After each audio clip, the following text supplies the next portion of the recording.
I'm back here in Austin, Texas at the Chud Shop, and in this video I'm going to be cooking up a classic tray of Texas barbecue and serving it to my pitmaster friends. So I'm going to be making up a classic Texas trinity of brisket, ribs and sausage, cooking it on an offset, keeping it very traditional and getting their opinions. So the first thing we need to do obviously is to trim up our brisket. So I don't actually need this brisket just yet, but I'm going to be making some sausage from the trim, and that's going to take me a couple of days if I want to do it right. So I'm going to trim this up now, but ultimately it'll go back into the fridge for a couple of days until I need it. So I just picked this up from HEB just down the road, and this is just the HEB Prime. To be honest, there wasn't a huge selection of brisket at HEB this time. None of them look particularly fatty. This was probably the fattiest looking one, and it's actually pretty lean, but I'm sure it'll be fine. Gonna go with a pretty simple trim on this. Just take off that mohawk.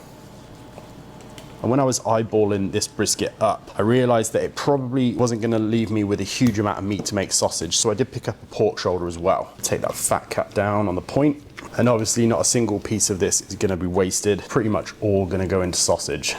Got a big hole in it, that's annoying. That's looking pretty good. Now just round off this edge. That is looking like a nicely trimmed brisket, nice and aerodynamic, nice and smooth. So that can just get wrapped in cling film and go back into the fridge for a day or so. But I've separated our lean meat from that brisket from all the fat. And obviously this is not gonna make a huge amount of sausage. So as I say, I picked up a boneless pork shoulder, which is looking pretty good. Although it's a pork butt, which naturally is fatty, it's still mostly lean meat. So I'm just gonna break this down into strips that will fit inside the grinder hopper. So that's all our pork shoulder and our brisket. And then I'm just gonna eyeball it and try and make a blend of about 70-30. 70% lean meat, 30% fat. Obviously, I could weigh out the lean meat and work out how much fat I need to add, but I'm pretty sure I can get this pretty close just by working with it visually. That's looking pretty good. Then I'll take a set of scales and just weigh this out. Works out to be about 3 kilos, 3,000 grams. So now I know the weight of this, I'm gonna go and weigh out all my spices. And I'm gonna be making a pickled jalapeno and cheese sausage. So I need to weigh out the cheese and the jalapeno as well, and then we'll grind this up and come back. So now I've got my meat and my fat weighed out, and I've weighed out all of the sausage ingredients, which you'll see in a minute. We can start to grind this up.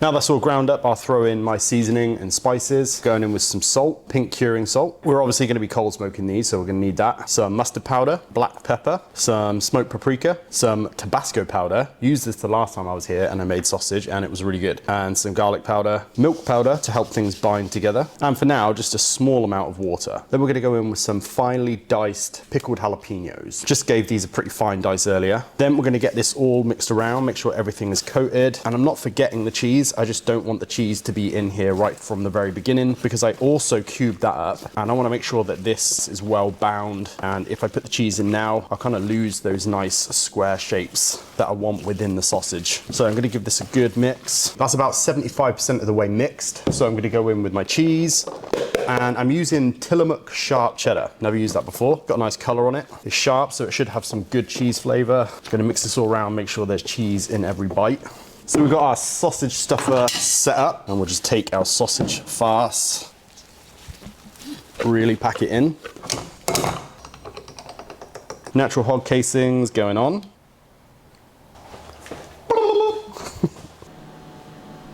Turn out some sausage.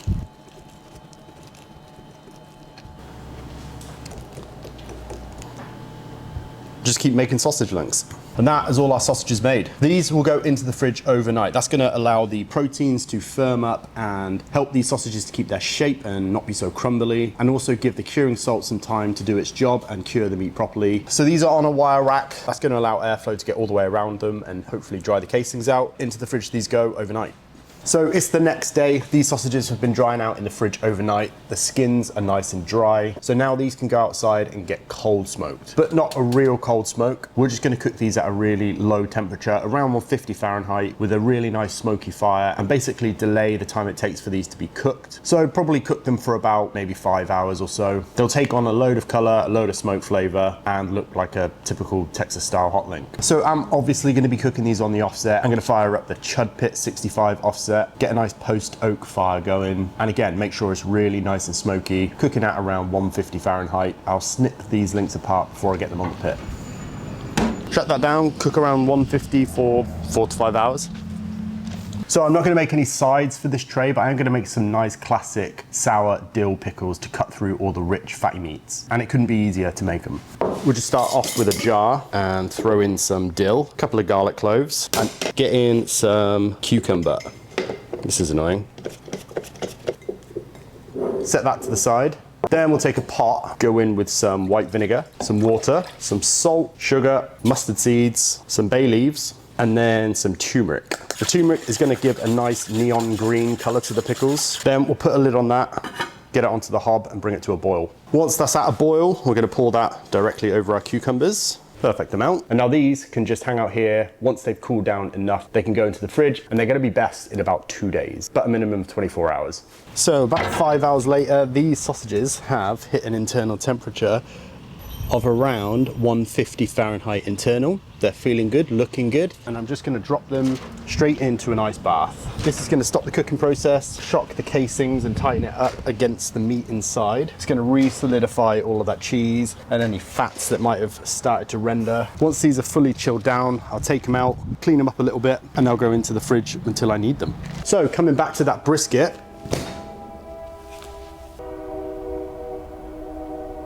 the train is so loud. Anyway, we're gonna get this seasoned up. I'm actually gonna put this onto the pit tomorrow morning, but I like to season my briskets a day in advance for a couple of reasons. One, it means I don't have to do it first thing in the morning. And two, I think that it gives me a better bark. So we're gonna season this up very simply for now with the Chud's Barbecue SPG, just because I had it behind me. And really all I'm looking for is heavy pepper, salt, a little bit of garlic, so SPG it is. And no need for a binder on this. It's been sat in cling film overnight, so it is more than tacky enough to hold on to all this rub.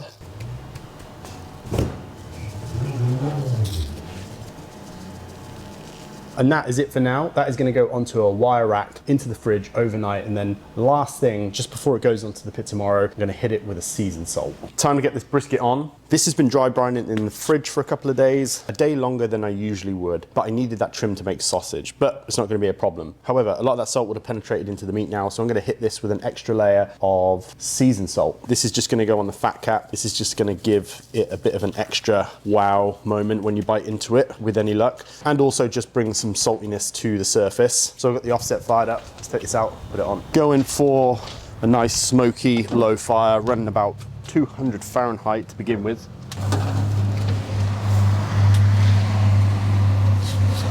Build up some colour, some flavour before we bump these temps up and start cooking it. So run nice and smoky, 200 for the next hour or so.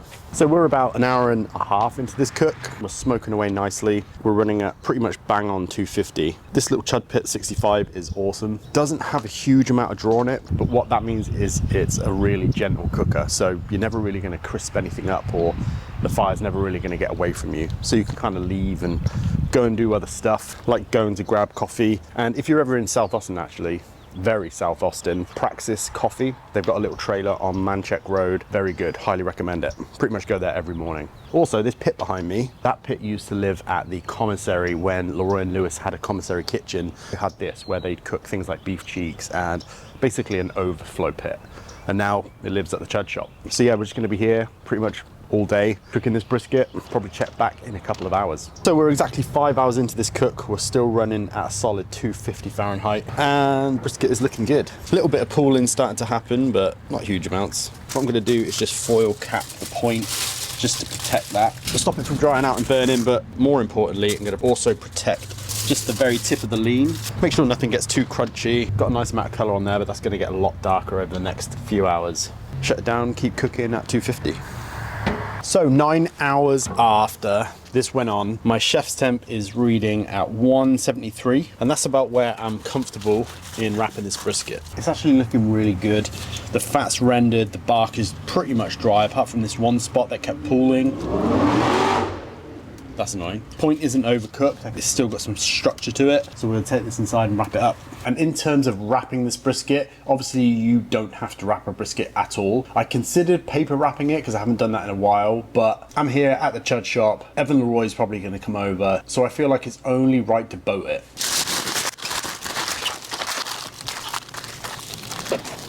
So that is gonna hopefully get the meat tender, particularly on the lean. It's gonna continue to render the fat on top, which is always good, and mean that I can get in there with my chef's temp thermometer and regularly get in there with my chef's temp thermometer and check the tenderness of the flat. So this is gonna go back onto the pit. Put this flat toward the fire, point to take care of itself. So it's really just about getting the flat nice and tender.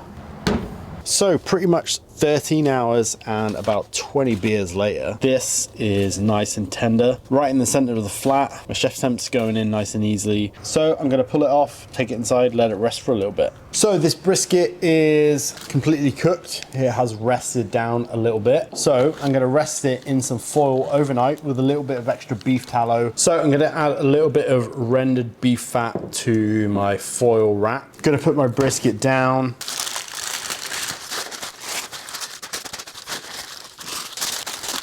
So this is gonna go into a 145-degree-Fahrenheit oven overnight.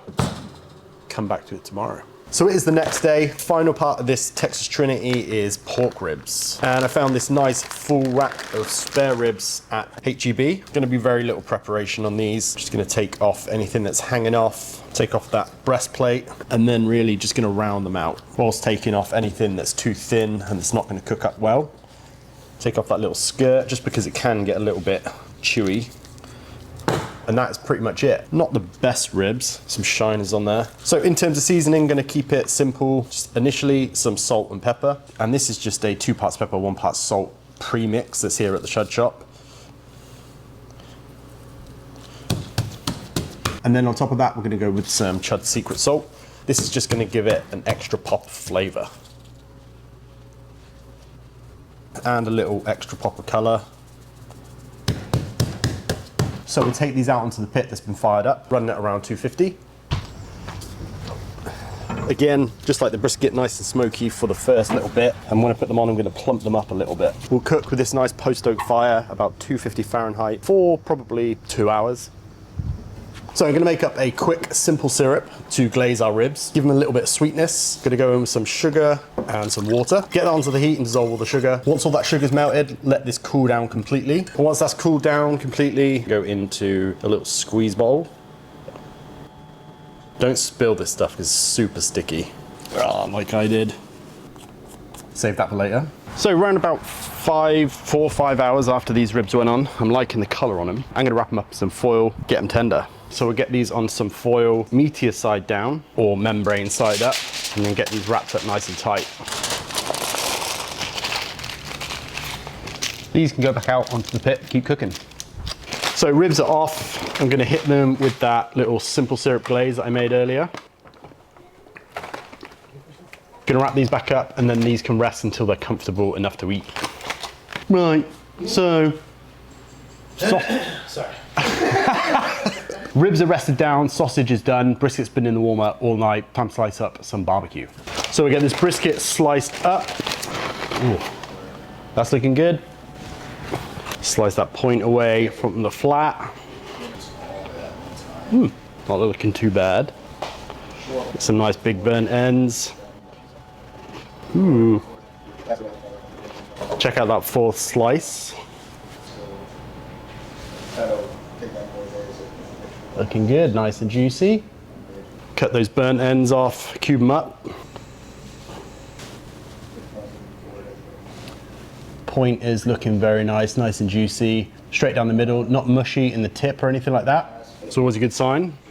And we'll slice some slices from the lean.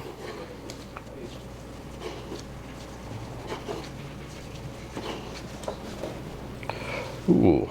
Damn, that looks good.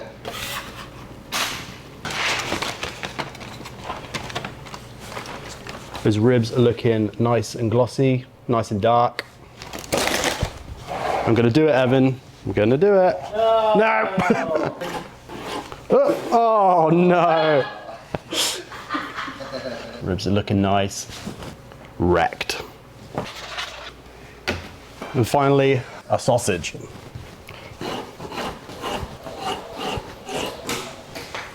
Do you want to eat some barbecue? Yeah. So tell me your method on these and what you got. So pretty simple, very classic salt, pepper, seasoned salt at the last minute brisket. Typical 13-hour cook. Trying to keep it very classical across the whole tray. Nice. And then salt and pepper ribs with a little bit of Chud's secret salt. Also now, chudsbarbecue.com. And then finish with a simple syrup glaze. So it's kind of going for like a Terry Black's kind of nothing too crazy with honey and maple syrup and all that, keeping it pretty standard so everyone enjoys it. And then I did a pickled jalapeno and cheddar sausage, which is what I make at home because we don't have fresh jalapenos. Well, we do, but they're hard to come by. Yeah.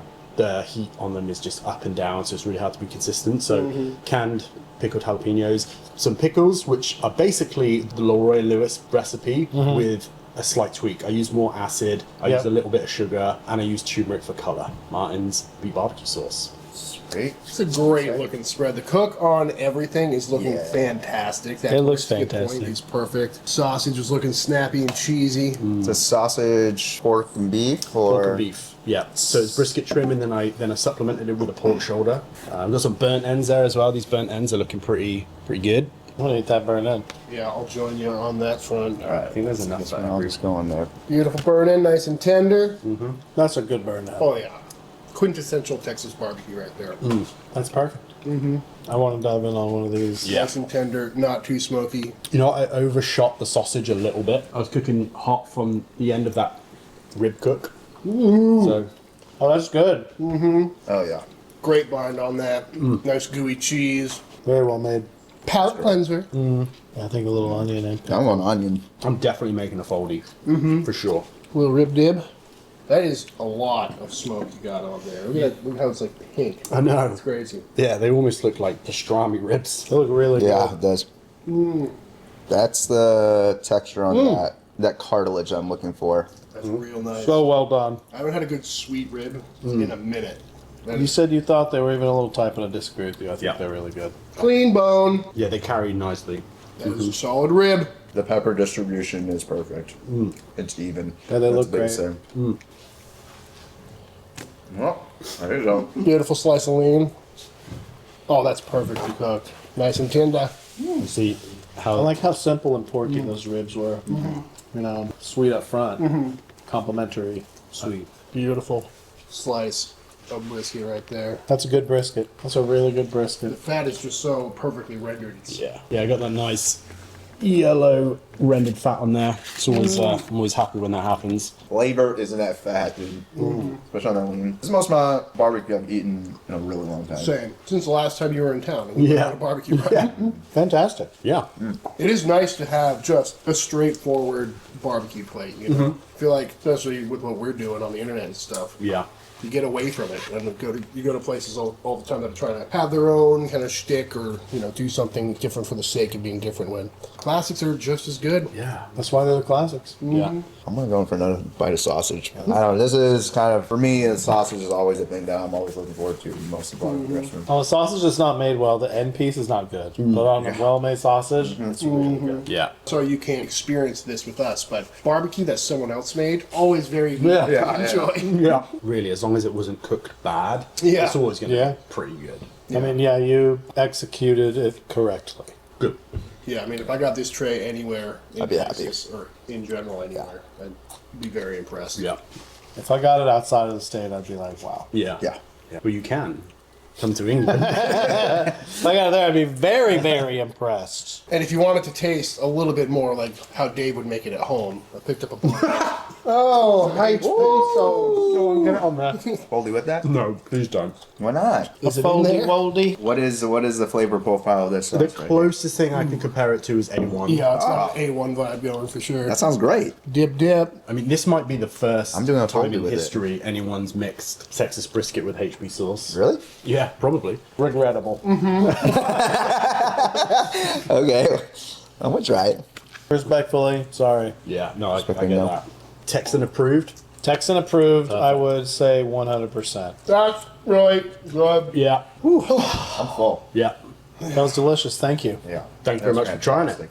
Thank you so much for watching this video. If you liked it, please like, comment, even better, subscribe to the channel. It really, really makes a huge difference. And as always, thank you to my channel members. You guys help me out every single month and it means a huge amount. And again, if you want to see more videos like this, please subscribe. I produce barbecue videos every single week. Thanks very much for watching. I'll see you next week for another video.